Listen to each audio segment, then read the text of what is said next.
Hello friends, welcome to couple sisters. ఇవాళ మన వంటశాలలో మామిడికాయ పులిహోర ఎలా ప్రిపేర్ చేయాలో చూద్దాం.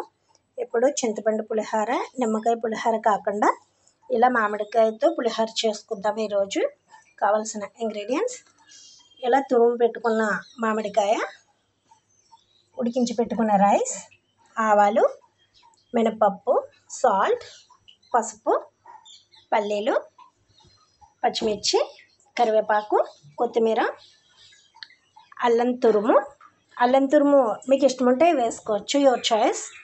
ఎండుమిర్చి, ఒక 10 minutes నానబెట్టుకున్న పచ్చిశనగపప్పు, జీలకర్ర కూడా యువర్ చాయిస్, మీకు ఇష్టం ఉంటే వేసుకోవచ్చు. ఆయిల్. స్టార్ట్ చేద్దాం. ఇప్పుడు స్టవ్ ఆన్ చేసి కడాయి పెట్టుకుందాం. కడాయి హీట్ అయిన తర్వాత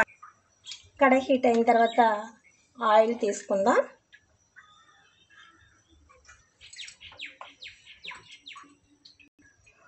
ఆయిల్ హీట్ అయిన తర్వాత పల్లీలు,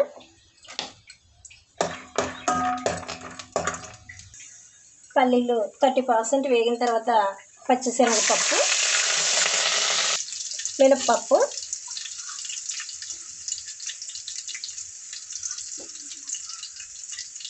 ఆవాలు.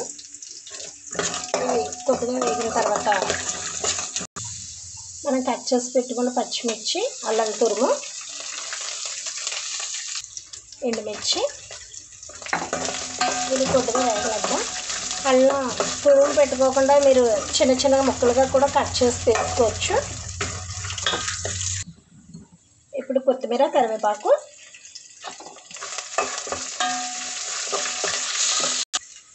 పోపు వేగిన తర్వాత మనం తురుము పెట్టుకున్న మామిడికాయ,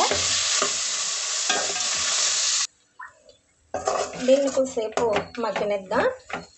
ఇది కలబెడుతూ ఉండాలి, లేకపోతే అడుగు పట్టేస్తుంది.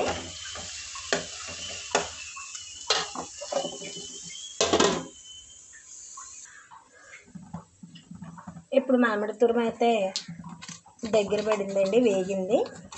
ఇప్పుడు దాంట్లో కొంచెం సాల్ట్, కావలసినంత మీ రుచికి సరిపడినంత వేసుకోండి.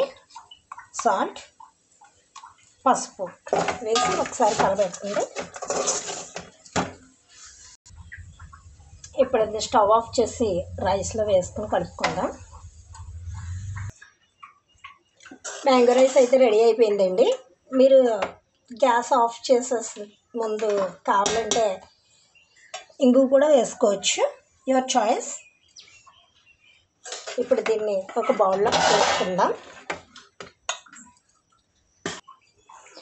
మ్యాంగో రైస్ అయితే రెడీ అయిపోయిందండి. ఇది లంచ్ బాక్స్లో కూడా బాగుంటుంది. ఇవాళ సాటర్డే అని నేను వెంకటేశ్వర స్వామికి నైవేద్యం పెట్టడానికి బౌల్లోకి తీసుకున్నాను. ఒకవేళ మీకు నచ్చిందా లైక్ చేయండి, ఎలా ఉందో కామెంట్ చేయండి. మీరు కూడా ట్రై చేయండి. Thank you. నమస్తే. Bye friends.